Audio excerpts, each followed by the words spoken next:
The night the dog started digging. The fire had already gone out. Coals still smoked in the pit behind the cabin, their orange glow flickering against the tree lean. Sheriff Ellis leaned on the porch rail, beer untouched, eyes on the dog. Boone, the department's old K9, retired but restless. Then Boone growled low, started pawing at the ash-covered soil like something was calling him. 10 minutes later, when he hit something solid, Ellis dropped his beer. What Boone uncovered that night didn't just reopen a cold case. It cracked the town's heart wide open. Stick around. You want to hear this. The embers from the fire still whispered heat into the night air. Sheriff Ellis stood barefoot on the worn pine boards of his back porch, his hands in the pockets of his flannel shirt, staring into the red glow of the fire pit as Boone clawed at the edge of it. The dog had always been intense. Even now, retired from the force, Boone carried tension in his bones, a kind of knowing that hadn't dulled with age. His paws worked the earth with a fury that didn't make sense, not for a mutt who usually barked at squirrels and chased shadows. Ellis frowned. "Boone!" he called softly. The dog didn't pause. Ash flung in all directions. Dirt sprayed in uneven streaks. Boone's nails scraped something hard beneath the soil. Thunk. That sound. Ellis stepped off the porch, his feet crunching over dead leaves. "What the hell you got there?" Thunk. Thunk. Boone backed up just enough for Ellis to see it. The jagged edge of wood, blackened on one side. Something rectangular, buried less than a foot down, directly under the pit. It wasn't old firewood. Ellis knew that immediately. He crouched beside it, brushing ash aside with the edge of his hand. Then he saw the nails. Bent, rusted, like it had been hammered in a hurry. A crude box. Or maybe a crate. No, a coffin. Small. Ellis's gut turned cold. He took Boone by the collar and tied him to the porch rail. Then he grabbed the flathead shovel from the shed and dug in deep. 10 minutes later, the box was free. It was a child's toy chest. A red one. The paint still clung to parts of it, warped from heat and moisture. Something had been burned over top of it, maybe to cover the smell. Ellis recognized it now. The faint trace of rot that not even fire could kill.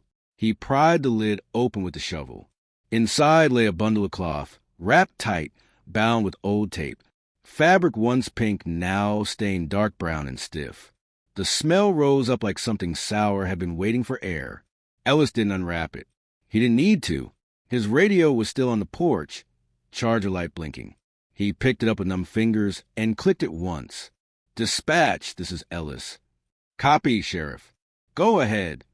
Send Coroner Wright and Detective Lewis out to my property.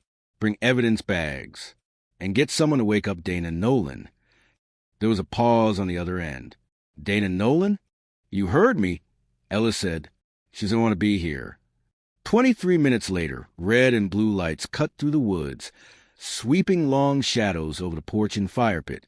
Boone had gone silent, resting now, but his eyes never left the box. Dr. Wright arrived first, her white van winding through the trees. She wore her gray hair tied back, her eyes sharp behind wire-rimmed glasses. "Will," she said quietly, nodding at the uncovered chest. "How long's it been buried?" "Couldn't say." Boone found it. She peeled off her gloves, snapped on a fresh pair, and crouched. The smell hit her fast, but she didn't flinch. "You didn't open a wrap?" "No." "Good." She examined the tape, then the cloth. After a few quiet moments, she looked up at him. "Child. Young. I'll confirm once I'm back at the lab." Ellis rubbed the back of his neck, eyes on the dirt. "There's something else." Wright paused. "What?" "This pit wasn't here until 5 years ago." She stood. "You only moved out here in 2019. I didn't build it. The fire pit was already in place. Bought the cabin from a man named Earl Jenkins. Remember him?" Wright nodded slowly. "Yeah. Widow left town right after. Moved to Florida." "That's the one." As the coroner's team worked, another car pulled in behind the van. Detective Lewis stepped out. Tall, lean, and tired, his button-up half untucked, eyes bloodshot but sharp. He walked straight to Ellis. "You didn't call this in over the main frequency." Ellis met his gaze. Didn't want it to spread. Not until we know who it is. You think it's Lily? Lewis asked. Ellis didn't respond right away. Instead, he looked down at the little red box and felt the old weight settle on his shoulders. The unsolved case. The one that never left the station wall. Lily Granger, age 6, disappeared from her grandmother's yard during the harvest fair in 2010. No leads, no body, no closure. He nodded once. Tell me we're wrong. Half an hour later, Dana Nolan's pickup rumbled up the gravel road. She climbed out slowly, face tight, lips drawn into a hard line. Her gray sweater hung off her frame like it didn't belong to her. You said Boone found it? She asked. Ellis nodded. Under the fire pit. Her eyes moved to the box. Her breath caught. Her hands curled into fists. Wright stepped forward gently. Dana, it's too early to say anything for sure, but we want you to prepare for the possibility. Dana didn't speak. Her shoulders sagged, and she sat down on the porch stairs, staring at the red paint. Her voice came small. She loved fire trucks. That color. Lewis cleared his throat. What was the grandfather's name again? Lily's dad's dad. Don Granger. Died in '08, Dana said. His brother still lives up near Red Hollow. Uncle Kenny, Ellis muttered. Yeah, we talked to him back then. Dana turned to Ellis. You think the man who sold you this place knew? If he did, Ellis said, he never showed it. Lewis scratched his beard, studying the pit. So someone builds a fire pit to cover a body. Maybe not even the killer. Maybe someone trying to hide what they found. Wright added, and if it's been there since 2010 and you didn't build the pit, then someone else did. Ellis finished. Jenkins, maybe, or someone before him. Dana's voice cracked. If it's Lily, if she was here all this time. She didn't finish. Boone let out a low whine from the porch. He hadn't taken his eyes off her. That night, Ellis couldn't sleep. Boone curled beside the wood stove, chest rising and falling, peaceful now. But Ellis kept replaying the moment Boone growled, the way he pawed at the earth like he knew. Ellis poured himself a second glass of bourbon and stepped onto the porch. The fire pit was just a circle of scorched earth now. The box gone, the soil turned and raw. He looked up at the stars. The sky felt heavier tonight. When he went back inside, Boone was sitting up, ears perked, staring toward the back window. Ellis followed his gaze. In the yard beyond the pit, right where the ashes had been disturbed, stood a figure, not moving, not walking, just standing, a girl, pale, still. Lily? Ellis blinked. The yard was empty. He stepped out with his flashlight, sweeping the beam across the yard, over the dirt. Nothing, no footprints, no sound, just wind in the trees and Boone's breath behind him. He looked down. Fresh tracks in the dirt, barefoot, small, children's prints, leading not toward the trees, but toward the cabin. By morning, the footprints had vanished. Sheriff Ellis stood in the backyard with a mug of coffee that had long gone cold, his eyes fixed on the dirt where he swore he'd seen them. No wind could erase what he'd seen. No animal had made those shapes. They were too small, too clean, too human, but the soil lay undisturbed now. No sign of the girl. No sign of anything but Boone's large paw prints circling the fire pit, restless like the dog hadn't slept either. At 7:15 a.m., his radio cracked. Sheriff, this is Dr. Wright. I need you to come by the lab. Her voice was flatter than usual. Ellis answered with a single word. On my way. Wright's lab sat behind the old municipal building near the center town, tucked between the water tower and the abandoned grain depot. Inside, the familiar smell of bleach and cold steel lingered in the air. Wright stood by her stainless steel table, clipboard in hand. A white sheet covered what was left of the child's bundle. Ellis braced himself. Wright didn't waste time. Age range is consistent with Lily Granger. 6 or 7 years old at time of death. Female. He waited. There are signs of trauma, she continued. Blunt force to the side of the skull. No indication of defensive wounds. He swallowed. She didn't fight. No, it was fast. She looked up. There's something else. Ellis stepped forward. Wright peeled back the sheet slowly, revealing the bundle. Nestled within the decomposed layers of fabric was a small object wrapped in melted plastic. Wright gently opened the bag.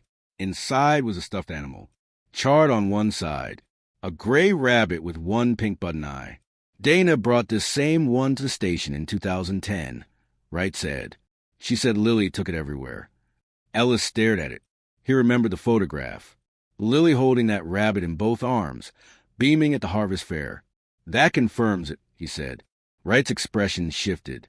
Not entirely. She reached into the evidence tray beside the table and pulled out a photograph in a plastic sleeve. It was faded, partially burned, but still visible. A snapshot of a young woman holding a child. Ellis leaned closer. The woman looked like Dana, but younger, sharper, eyes darker. The child in her lap had been scribbled over with ink. Black lines scratched out the face. "Where was that found?" he asked. "Stuffed down beneath the toy chest, under the cloth. Almost like someone shoved it in, as an afterthought." Ellis stared at the woman. That wasn't Dana. But it wasn't a stranger either. His mind scrambled through the years. The case files. The faces at vigils and rallies. Then it landed. "Wait," he whispered. "Is that Holly Granger?" Wright nodded. Dana's younger sister. Estranged. Disappeared from town not long after Lily vanished. And now her photo was buried with the body. Detective Lewis sat across from Dana at the station, hands folded on the scarred wooden table of interview room 2. She looked older than she had the night before. No makeup, hair pulled back tight. Her fingers trembled around the mug of untouched coffee. "I didn't know Holly was back," Lewis said gently. "She wasn't," Dana whispered. "Not that I knew." "When's the last time you talked to her?" Dana swallowed. 12 years ago. At Mama's funeral. She blamed me for everything. Said I didn't protect Lily. Said I always let bad men in the house. Lewis tilted his head. What did she mean by that? Dana's jaw clenched. "I had bad taste, okay? After Lily's father left, I went through a rough time. Dated some losers. Drank too much. Holly was always a good one. Smart. Judgmental. But she loved Lily." Dana's eyes filled. "God, yes. She adored her. Do you think Holly could have taken her?" Dana's voice dropped to a whisper. "I don't know. But if she did, she didn't do it to hurt her. Maybe she thought she was saving her." Saving her from what? Dana didn't answer. That night, Ellis sat alone in his office with the old case file. He flipped through photos, reports, interviews. None of it made sense. Why would Holly take Lily? Why bury her at some stranger's cabin?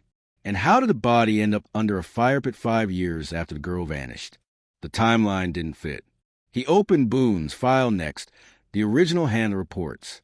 The K-9 had been part of the 2010 search. Worked the woods behind Dana's trailer. Tracked Lily sent to the edge of the creek and lost it. But now Ellis noticed something new. A side note scribbled in the margin. Dog, alerted near burn barrel behind Granger trailer. Area 2 contaminated to confirm. Burn barrel. Fire. Boone's nose hadn't failed. They just hadn't listened. Around midnight, Ellis took Boone back to the pit. The air was colder than it should have been. Not quite wind. Not quite fog. Boone's ears twitched. Then he moved, slow, deliberate, toward the edge of the woods behind the cabin. Ellis followed. They crossed a dry creek bed and moved up a small hill. Boone stopped near a clump of blackberry vines. He pawed once, twice. Then he sat. Ellis knelt and pulled the vines aside. Another patch of disturbed soil. He brushed it with his hands. Then his heart jumped.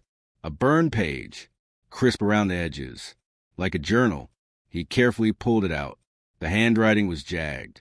"She was cold last night. The fire keeps her warm. I think I made a mistake. I think Mama is going to kill me when she finds out." There was no signature, just a date. October 14th, 2010, the day after Lily vanished. Morning came with thick clouds and silence. Ella stood outside Dana's house. She opened the door slow, as if she'd been expecting him. "You found something," she said. "I think Holly stayed out here. In the woods. maybe for days. Dana's eyes didn't flinch. She didn't have anywhere else. You didn't know? No. I told her to leave. She'd been using. Pills mostly. After Mom died, she changed. She took Lily. Dana looked away. I think so, she whispered. But I never told anyone. Not even the police. Why not? Because I was afraid they'd blame me. And part of me thought she'd bring her back. Ellis's voice was flat. So you said nothing? Dana looked at him, tears rising. I thought she was helping her. I didn't know she'd hurt her. Back at the station, Lewis pieced it together. Holly took Lily out of desperation. Maybe protect her, maybe out of jealousy, maybe both. She hid with the child for days. Something went wrong. Lily died from injury, from illness, or worse. Holly panicked, burned the clothes, buried the body. But then years later, someone moved it. Why? Why dig up Lily's remains and rebury them under a fire pit? The answer came 2 hours later, in a call from Earl Jenkins' son. My dad, before he passed, he told me something weird. Said he found a box while fixing the backyard. Read one, thought it was trash. But he buried it deeper, built a pit over it. Didn't want to deal with cops again. 2 days after the fire pit was dug up, the town of Alder Creek started to change. It wasn't the news that shook them. Missing child cases never truly went cold here, and whispers of Lily Granger's disappearance had haunted the diner, the gas station, and the church pews for over a decade. What changed the town was how Boone had found her. People didn't say his name without reverence anymore. The old K-9 had sniffed out more than evidence. He'd unearthed buried guilt, secrets they'd paved over with smiles and prayer circles. And the one person who hadn't shown up to the town's silent vigil was Dana Nolan. She was gone, vanished. A single note left on her kitchen table. I failed her. I failed both of us. Sheriff Ellis sat on the bench outside the diner, a paper cup of coffee cooling in his hands. The wind was sharp that morning, dry leaves tumbling across Main Street. Boone lay at his feet, ears perked. Detective Lewis sat beside him. Neither spoke. Then Lewis broke the silence. Think she did it? Ellis didn't answer. I mean, Lewis continued, we know Holly took Lily. Probably kept her hidden for a few days. But the actual cause of death, still unclear. What if Dana knew more than she said? Ellis ran a thumb over the rim of his cup. She lied, sure, covered for her sister. But that doesn't mean she killed her own child. Maybe not, but she let her stay missing. Ellis nodded slowly. That's guilt enough. The coroner's report confirmed something new. Burn marks, not just on the clothes, but on the remains. Intentional heat exposure, inconsistent with long-term burial. Whoever moved the body, right, it said, tried to burn it again, but not to destroy it. Almost like they were performing some kind of ritual. Ellis didn't like the sound of that. And something else gnawed at him. The photo found beneath the toy chest. Holly and the child with the face scratched out, as if someone had tried to erase Lily. But maybe it wasn't Lily. Maybe it was someone else. Boone began acting strange again 3 nights later. It was nearly 2 a.m. when Ellis heard the low growl. He woke instantly, reaching for the flashlight.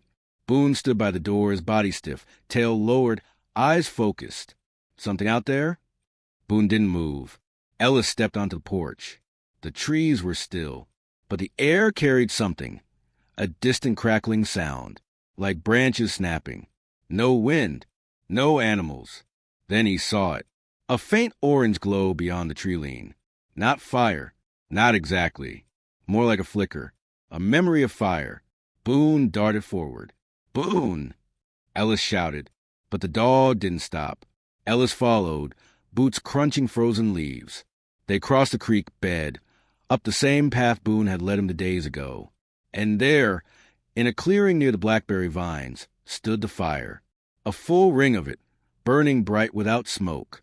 At its center, a woman, back turned, shoulders trembling. Dana. Ellis stepped forward, voice low. Dana, are you hurt? She didn't turn. Boone stayed just outside the ring of fire, whimpering. Then Dana's voice came, hollow and cracked. I tried to bury it. I tried so many times. Ellis moved closer. You left a note, he said gently. You said you failed her. Dana turned slowly. But it wasn't her face. It was younger, pale, hollow-eyed. Holly, her features blurred in the flames. I didn't mean to hurt her, she said. She was cold. The fire was the only thing that kept her warm. Ellis stared. You're not Dana. I just wanted her to sleep, the voice said. But she wouldn't stop crying. The flames surged. Then the figure collapsed. Into ash, into smoke, into nothing. And the fire vanished. Ellis was alone in the clearing. Boone beside him, silent now. The air was cold again. And somewhere in the trees a child laughed, soft and distant. The next morning, Boone led Ellis to a spot behind the cabin. One more patch of disturbed soil. He dug with his hands. No tools, just instinct. And there beneath the earth was a charred journal, half-burned, its spine broken. Inside were several entries, written in Holly Granger's hand. October 15th. She won't eat. She keeps calling for Mama. I don't know what to do. I tried reading to her, but she cries every time I say her name. October 17th. I gave her cough syrup. Too much. She's sleeping. I think something's wrong. I'm so tired. I hear Mama's voice at night, telling me I'm bad. October 18th. She stopped breathing. I wrapped her in blankets. I tried to wake her. I shook her. Her eyes wouldn't open. October 19th. I built the fire. I thought it would keep her so warm. I thought if I could give her heat, she'd come back. The last entry was scrawled across the inside back cover. October 20th. I buried her with the rabbit. I kissed her forehead. I waited for the sky to fall. But nothing happened. The world kept going. So I left. Ellis sat there in the dirt for a long time, not crying, just still. A week later, a man arrived at the sheriff's office with a photo. It showed Dana and Holly as teenagers. Behind them, barely visible, was a shadow, a man with a sharp jawline and long scars down his arm. The man was identified in the caption on the back. Thomas read Haverland, convicted sex offender, known associate of Dana's ex. Lewis looked up from the photo. You thinking what I'm thinking? Ellis nodded grimly. Holly wasn't just running from guilt, he said.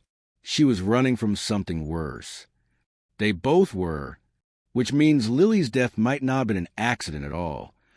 Or, Lewis added, it was mercy. They stared at the photo in silence. They never found Dana, but Boone kept sniffing the same spot near the creek. Not where Lily had been buried. A different place, deeper, darker. One afternoon, Ellis followed Boone again. The dog led him to a shallow depression behind a fallen log. Bones. Not a child's. A man's. Clothing melted into the soil. Teeth broken. Near the body, a flask engraved TH. Read Haverland. Ellis stared down at the corpse, then at Boone. Good boy. The dog licked his wrist. In the end, the truth never made it into the newspapers. A quiet reburial was held on the edge of town. A new stone. Simple words. Lily Granger. 2004 to 2010. Loved. Missed. Found. A dozen townsfolk came. A few left flowers. Boone sat beside the stone for hours. And when the last car drove away, Ellis stayed behind, alone on the hill, wind pressing through his coat. He lit one match. Just one. Watched it burn. Then he let it fall. Ash scattered over the grass. And in the breeze, for a breathless second, he swore he heard a child's voice say, "Thank you." Then silence and peace.